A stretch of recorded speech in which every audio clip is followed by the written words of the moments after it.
A Bíblia conta que Jonas foi jogado do ventre de um grande peixe em terra firme.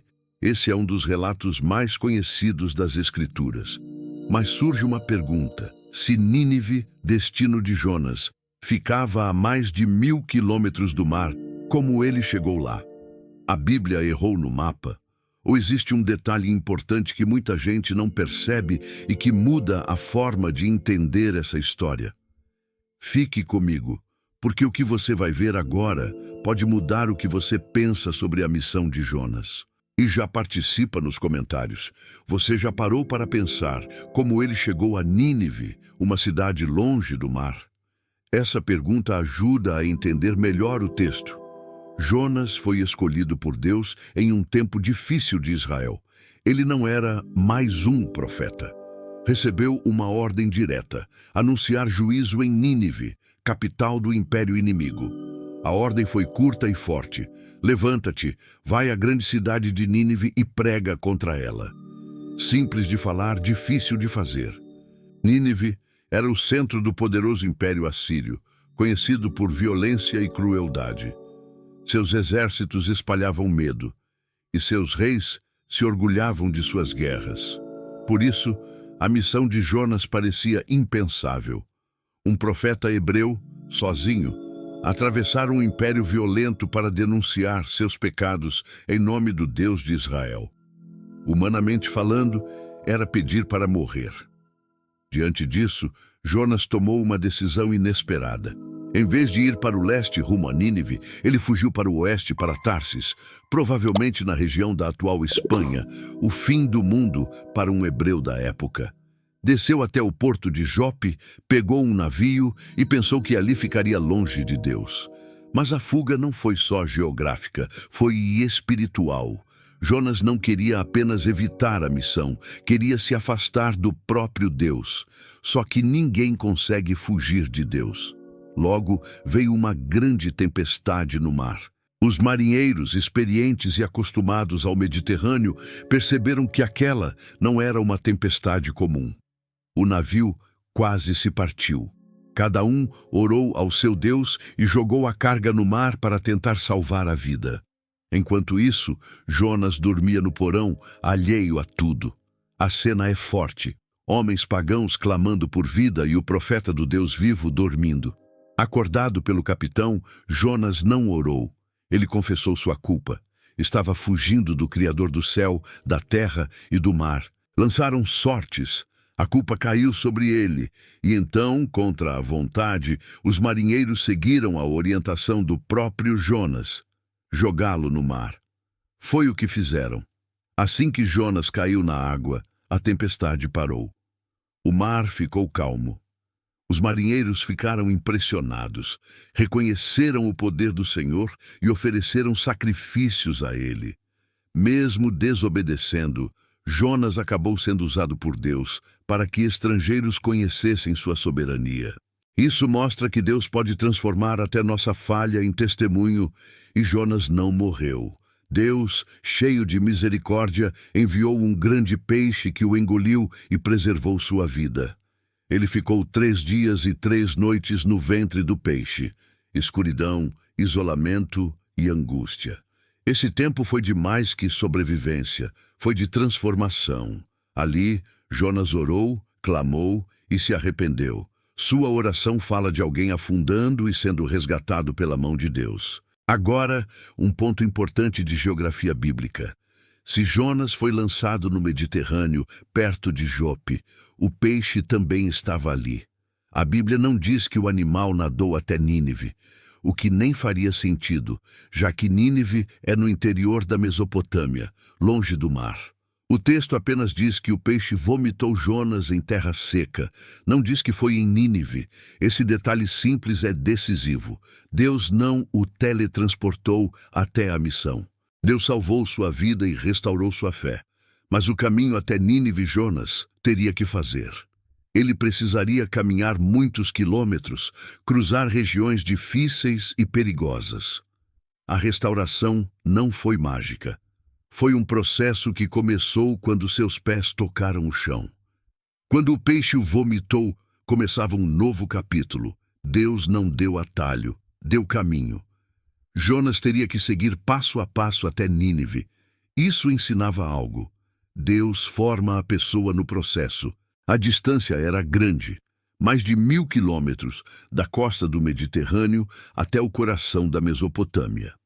Não havia estradas modernas, só rotas antigas de caravanas, como a Via Maris e a Rota do Rei.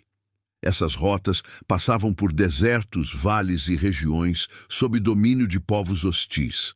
Comerciantes e soldados viajavam em caravanas para ter proteção. Jonas, ao que tudo indica, viajou sozinho. Não era mercador com camelos, era um homem marcado por uma experiência com Deus. Cada passo tinha sentido. A caminhada não foi só física, foi espiritual. Antes, Jonas desceu a Jope, desceu ao navio, desceu ao porão, desceu às águas, desceu ao ventre do peixe. Agora precisava subir, voltar à terra, voltar ao propósito, voltar à obediência. O símbolo é claro, Deus o estava levantando. A Bíblia não descreve essa travessia em detalhes. Não fala das noites no deserto, do calor do dia ou dos perigos. Esse silêncio mostra que o foco não está nos obstáculos, mas na decisão. Jonas agora estava obedecendo. Seguir em frente já era obediência, e isso bastava. Provavelmente ele atravessou regiões que hoje fazem parte do Líbano, da Síria e do Iraque, até chegar às margens do rio Tigre, perto da atual Mossul. Foi uma viagem por culturas e línguas diferentes. O profeta hebreu, sozinho, seguia carregando uma ordem de Deus e a memória recente de sua queda e restauração. Cada quilômetro era também uma mudança por dentro. Cada noite sob as estrelas lembrava que Deus ainda insistia nele. Cada dia de caminhada fortalecia a decisão. Obedecer. Quando finalmente chegou, Jonas viu Nínive, cidade antiga e poderosa, às margens do Tigre, orgulho da Assíria, muralhas largas, portões altos, palácios, templos e mercados, uma metrópole rica, mas famosa por sua violência. A Bíblia ressalta a grandeza de Nínive ao dizer que eram necessários 3 dias para atravessá-la. Jonas 3:3. Isso mostra sua extensão e a diversidade do povo. Guerreiros, nobres, camponeses e escravos. Uma cidade cheia de idolatria e poder militar. Ali chegou Jonas, cansado e com sua história às costas. Só entrar na cidade já era coragem. Um estrangeiro, sem proteção, com uma mensagem que afrontava a cultura local. Mas ele não foi em seu próprio nome. Foi com a autoridade do Deus vivo. Sua mensagem foi curta e direta. Ainda 40 dias e Nínive será destruída. Jonas 3:4. Sem rodeios, sem discurso longo, um aviso claro: se não houver mudança, virá juízo. O inesperado aconteceu. O povo acreditou. Do menor ao maior, todos se humilharam. Vestiram pano de saco e jejuaram. O clamor por misericórdia tomou a cidade. A notícia chegou ao rei.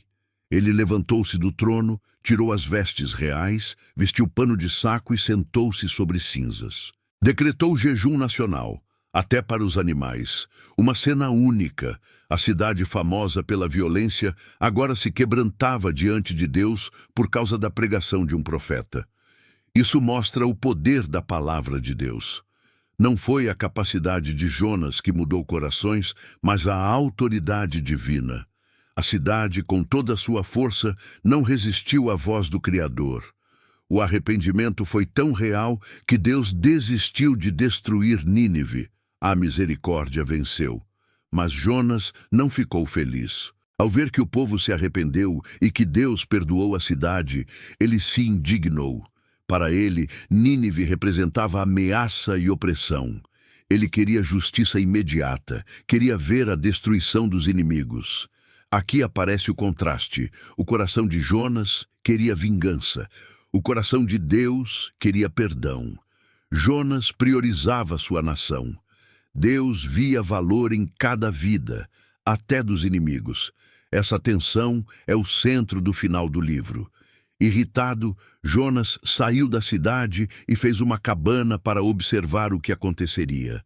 No fundo, ainda esperava pela destruição. Então Deus ensinou com uma cena simples. Fez crescer uma planta que deu sombra a Jonas, e ele ficou feliz. No dia seguinte, Deus enviou um verme. A planta secou, o sol queimou forte e Jonas desejou morrer. Isso revelou seu coração. Ele sentiu mais pena de uma planta do que de milhares de pessoas. Então Deus fez a pergunta final. Você teve pena da planta, que não plantou nem cultivou. E eu não teria compaixão de Nínive, onde há mais de 120 mil pessoas que não sabem distinguir a mão direita da esquerda e muitos animais? Jonas 4, 10, 11.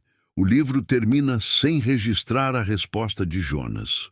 Esse final aberto coloca a pergunta na nossa frente. O que pesa mais para nós?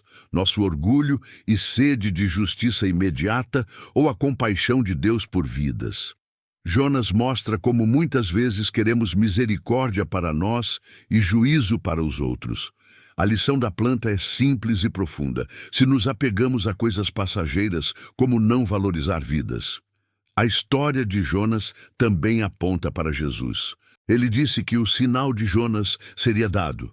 Assim como Jonas ficou 3 dias no ventre do peixe, o Filho do Homem ficaria 3 dias no coração da terra. Mateus 12, 39 e 40. Jonas saiu vivo como testemunha. Jesus ressuscitou como Salvador. Jonas fugiu da missão. Jesus a abraçou até o fim. Onde o profeta falhou, Cristo venceu. O sinal de Jonas tem outro ponto. Nínive, um povo estranho e inimigo, ouviu e se arrependeu. Já Israel, muitas vezes, rejeitou os profetas. Jesus disse que os ninivitas se levantariam no juízo para condenar aquela geração, porque creram com menos sinais. A verdadeira fé nasce de um coração disposto a ouvir e mudar. E nós, quantas vezes Deus fala e a gente resiste? Talvez você se veja em Jonas, escondido no porão, sufocado no ventre do peixe ou caminhando cansado, mas obedecendo. A boa notícia é que Deus não desiste. Ele corrige, restaura e oferece uma nova chance. O livro termina em aberto porque a resposta final é nossa. Vamos insistir no nosso jeito ou vamos deixar que o coração de Deus molde o nosso? Deus ama cidades inteiras, povos inteiros e ama você. Se usou um profeta relutante para transformar Nínive, também pode usar a sua vida. O chamado é claro: levantar e obedecer. O processo pode ser longo e difícil, mas cada passo conta. Jonas foi moldado no caminho. Nós também somos. A história continua hoje. Continua em cada pessoa que diz sim ao que Deus pede. Continua toda vez que escolhemos misericórdia em vez de vingança. Se essa mensagem falou com você, deixe seu like, compartilhe com alguém que precisa ouvir e diga nos comentários de onde você está assistindo. E se ainda não é inscrito, inscreva-se e ative as notificações. Aqui nós estudamos a Bíblia de forma profunda e transformadora. Que a mesma graça que alcançou Jonas e mudou Nínive alcance a sua vida hoje. Siga firme no propósito e até o próximo vídeo.